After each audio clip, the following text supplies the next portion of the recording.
करीम भाई, मुक्ति और निर्वाण को थोड़ा इलेबोरेट करो। You told in a podcast that मुक्ति इजंट दैट सिंपल। ये भी मैंने अभी लास्ट के 2-4 वीडियो में तो लाइव पे भी बताया हो, वर्ल्ड में बताया हो। समाधि के बहुत सारे स्टेट है, लेकिन नॉर्मली जो लोग समाधि वर्ड यूज करते हैं वो डीप स्लीप की बात करते हैं, एग्जिस्टेंस से खत्म हो जाने की बात करते हैं। अहम ब्रह्मास्मि के स्टेज में तुम देखते हो कि सब कुछ तुम ही हो। वो डीप स्लीप का स्टेज भी तुम ही हो, जागृत का भी तुम हो, वो आत्मा भी तुम ही हो, बूंद से लेकर सागर तक भी तुम ही हो। तो वो समाधि एक स्टेट है भगवान के बहुत सारे गुण में से एक, वो भी तुम हो अहम ब्रह्मास्मि में। फिर बाद में एक स्टेट ऐसा आता है जहाँ पे तुम देखते हो कुछ भी नहीं है, ऐसा है। समाधि नहीं, कुछ भी नहीं है, सब कुछ एग्जिस्ट करता है, तुम एग्जिस्ट नहीं करते खाली, ऐसा। फिर एक स्टेट में आता है तुम एक्सपीरियंस करते हो सब कुछ शिव है ना, सब कुछ एक सुप्रीम एंटिटी है। वो सुप्रीम एंटिटी की पावर एटम से लेकर हिमालय तक सब में है, वो भी देखते हो। ऐसे बहुत सारे एक्सपीरियंस है। तो निर्वाण के बहुत सारे जो सुप्रीम ब्लिस, जो निर्वाण बताया गया, सब आकार, निराकार, स्वकार, साकार, सब कुछ हो जाना एक्सपीरियंस। वो निर्वाण के भी बहुत सारे स्टेज है, समाधि के भी बहुत सारे स्टेज है। जिसने जहां तक बुद्धिज्म में समाधि अलग बताई गई है, हिंदुइज्म में अलग बताई गई है, तो वो पैरामीटर और स्टेजेस है, ऐसा है। तो आप सोच लोगे मैं समाधि में चला गया, डीप स्लीप में भी बहुत सारे लोग ये नशा करके समाधि में, उनका ऐसा कि भाई 2 दम मार लिए समाधि में बैठे 8 घंटा। मैं भी वो महाकुंभ का एक वीडियो देख रहा था, एक महाराज थे जो वो भी नहीं है, वो अघोरी नागा साधु नहीं, किसी पंथ संप्रदाय से थे। वो बता रहे थे कि हम अपना दवाई लेके मैं तो 8 घंटे बाबा शिव की समाधि में बैठा रहता, फिर तो कुछ होश नहीं होता। ये समाधि नहीं है, ये सिर्फ तुम्हारा ब्रेन वो अल्फा बीटा डेल्टा है ना, उस पे वो अल्फा पे आ गया। अल्फा शायद सबसे स्लो स्टेट है ना वो। तो कोई विचार नहीं चल रहा है। तो वो डीप स्लीप में ना, जैसे आप सो रहे हो, आप सोते हो, आहिस्ते आहिस्ते आपको नींद लगती है, पहले दिमाग में थॉट्स लगने लगते हैं, फिर आहिस्ते आहिस्ते थॉट कम होते हैं और स्लिप पे जाते हो। डीप स्लीप किसी को 15 मिनट, किसी को 45 मिनट, उसके बाद में आपको होश आने लगता है, सपने आने लग जाते हैं ना। तो वो स्टेट ध्यान के थ्रू, विभूति के थ्रू और तंत्र यंत्र के थ्रू, वो डीप स्लीप के स्टेट को एक्सटेंड किया जा सकता है 10 घंटे तक, मान लो। तो वो ध्यान में नहीं है, वो समाधि में नहीं है, वो डीप स्लीप में, नशा करके डीप स्लीप में हो।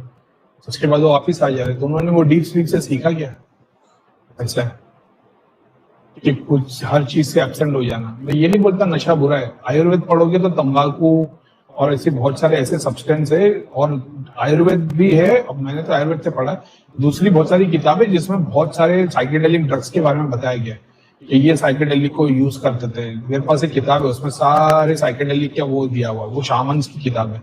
उसमें जितने भी आयुर्वेदिक और जितने हर्ब्स है ना, तो वो बुक का नाम है प्लांट ऑफ गॉड या ऐसा कुछ है। तो मैंने थोड़ा थोड़ा उसके बारे में पढ़ा था। तो उसमें बहुत सारे अलग अलग केमिकल बताए गए, और वो केमिकल जिस चीज से निकलता है वो बताया गया, जो शामन्स यूज करते, इजिप्ट में यूज होता था और अलग अलग रिचुअल्स में फॉलो करते थे।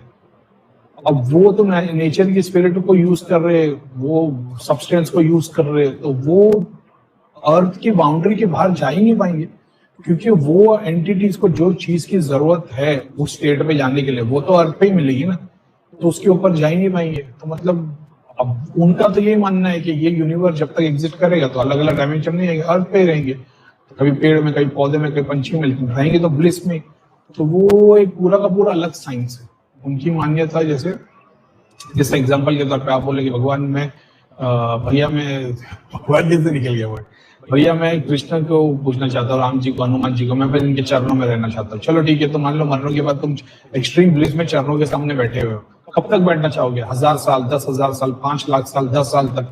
बोले भाई अनंत तक। नहीं, तुम समझने की कोशिश करो, 10-15 साल तक तुम्हारे को लगता है कि तुम्हारा इक्वल स्टेट ऑफ माइंड रहेगा, उसमें कभी ना कभी तो 0.0001% का तो वेरिएशन आएगा।